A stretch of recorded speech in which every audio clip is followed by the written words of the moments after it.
Bienvenidos a un nuevo video de nuestro canal. Hoy vamos a hablar de un tema muy importante que ha desatado todo tipo de polémicas entre los cristianos.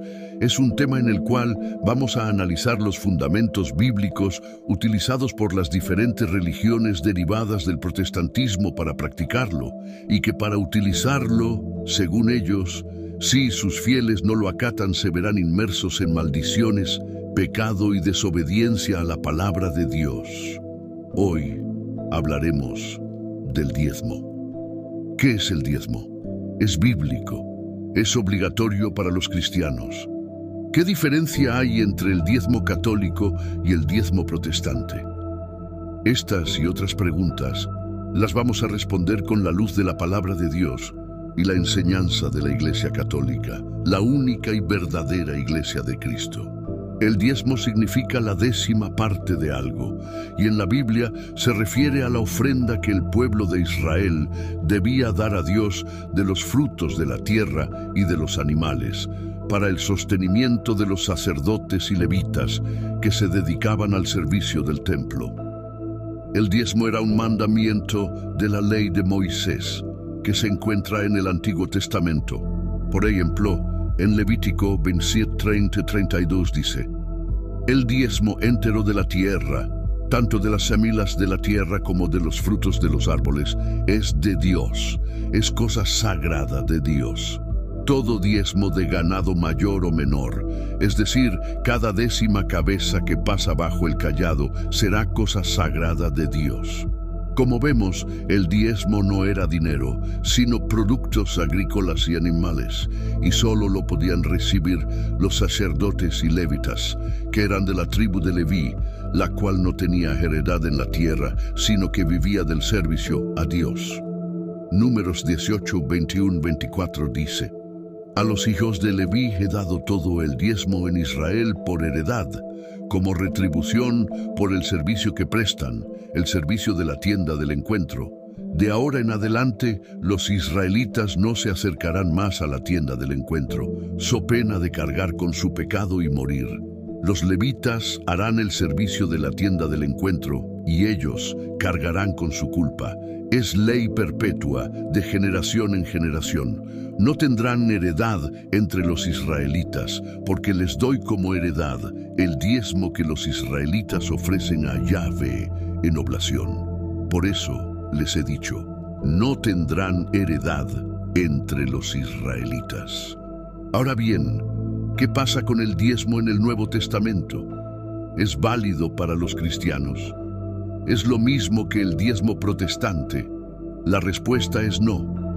Los cristianos no estamos sujetos a la ley de Moisés, sino a la ley de la gracia, que es la que nos trajo Jesucristo, el cumplimiento de la ley y los profetas.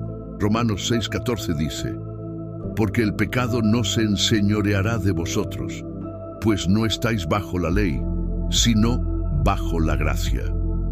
La ley de la gracia no nos impone el diezmo como una obligación, sino que nos invita a dar con generosidad, según lo que cada uno pueda y quiera, sin presión ni coacción, sino con alegría y amor. 2 Corintios 9:6-7 dice: esto pues, el que siembra tacañamente, tacañamente cosechará, y el que siembra generosamente, generosamente cosechará. Que cada uno dé como haya decidido su corazón, no de mala gana o por la fuerza, porque Dios ama al que da con alegría. La Iglesia Católica, siguiendo el ejemplo de los primeros cristianos, nos enseña a compartir nuestros bienes con los necesitados, con la Iglesia y con sus ministros. Pero no nos impone una cantidad fija ni un porcentaje obligatorio, sino que respeta la libertad y la conciencia de cada fiel.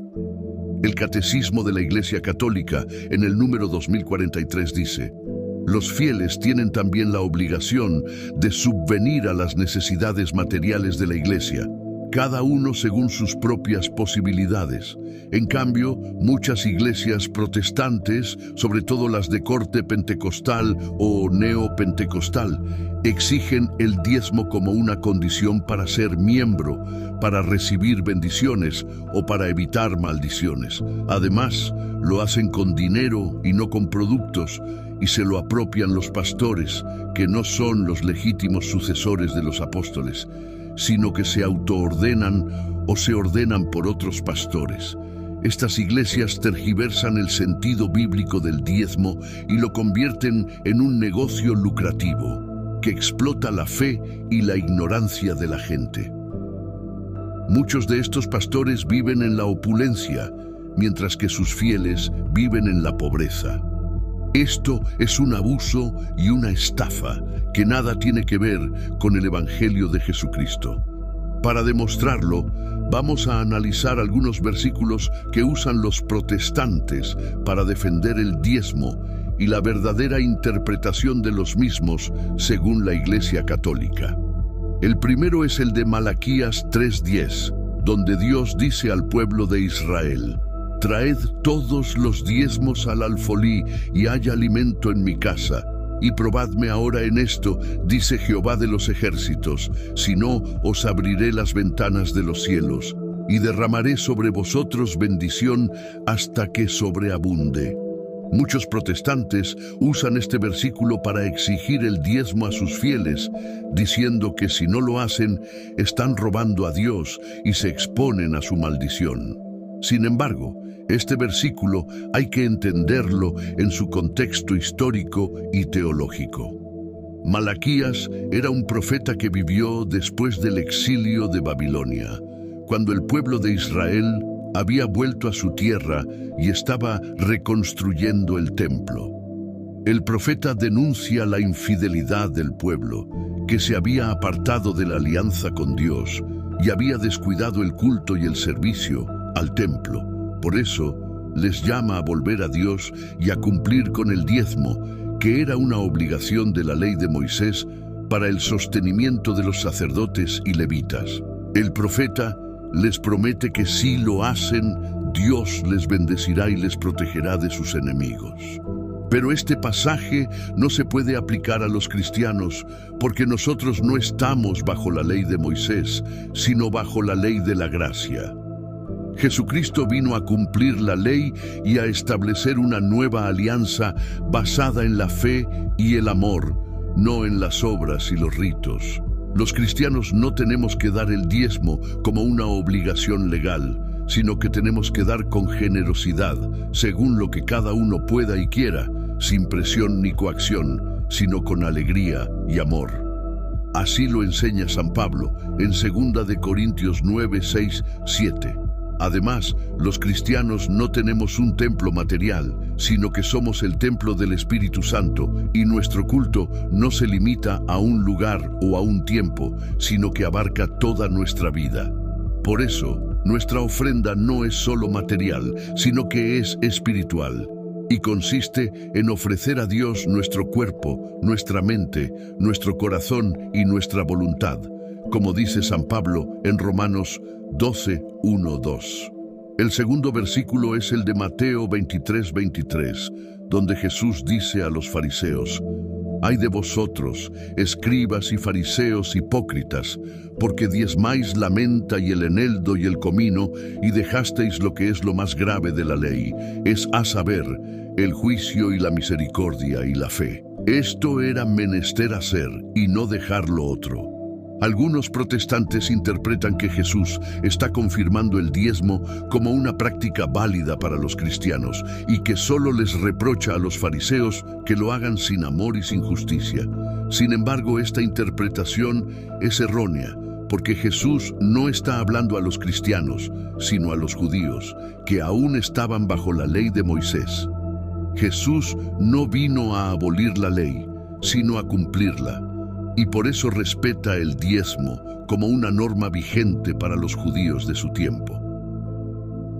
Pero Jesús también les muestra que el diezmo no es lo más importante, sino que hay otros mandamientos más grandes, como el amor a Dios y al prójimo. Jesús no está estableciendo el diezmo como una norma para los cristianos, sino que está criticando la hipocresía de los fariseos, que se preocupaban de lo externo y descuidaban lo interno. El tercer versículo es el de Hebreos 7, del 1 al 10, donde el autor de la carta a los hebreos habla del sacerdocio de Melquisedec, un rey y sacerdote que bendijo a Abraham y recibió de él el diezmo. El autor compara el sacerdocio de Melquisedec con el de Cristo y dice que el primero es superior al de los levitas, que recibían el diezmo de los demás hijos de Israel.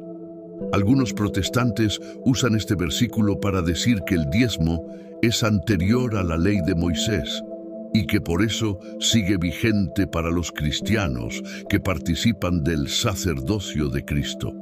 Sin embargo, esta interpretación es equivocada, porque el autor de la carta a los hebreos no está hablando del diezmo como una práctica universal, sino como una prueba de la superioridad del sacerdocio de Melquisedec sobre el de los levitas. El autor no está enseñando a los cristianos a dar el diezmo, sino a reconocer a Cristo como el sumo sacerdote, que ofreció su propia vida como sacrificio perfecto y definitivo por nuestros pecados. El cuarto versículo es el de Génesis 14, del 18 al 20, donde se narra el encuentro entre Abraham y Melquisedec, después de que el primero rescató a su sobrino Lot de unos reyes invasores. Melquisedec, que era rey de Salem y sacerdote del Dios Altísimo, salió al encuentro de Abraham y le ofreció pan y vino, y le bendijo diciendo: «Bendito sea Abraham del Dios Altísimo, creador de cielo y tierra, y bendito sea el Dios Altísimo, que entregó tus enemigos en tu mano». Y Abraham le dio el diezmo de todo. Algunos protestantes usan este versículo para decir que el diezmo es una forma de reconocer y agradecer a Dios por sus bendiciones, y que por eso los cristianos deben dar el diezmo a los pastores, que son los representantes de Dios en la tierra. Sin embargo, esta interpretación es falsa, porque el diezmo que dio Abraham a Melquisedec no fue de sus propios bienes, sino del botín que había tomado de los reyes derrotados. Abraham no dio el diezmo como una obligación, sino como un acto voluntario y excepcional, que no se repitió en su vida.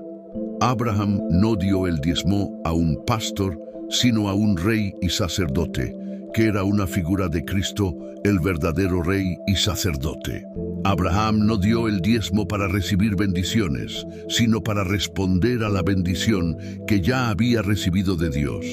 Por lo tanto, los versículos que usan los protestantes para apoyar el diezmo no son válidos para los cristianos, porque no tienen en cuenta el contexto, la interpretación y la revelación completa de la Biblia.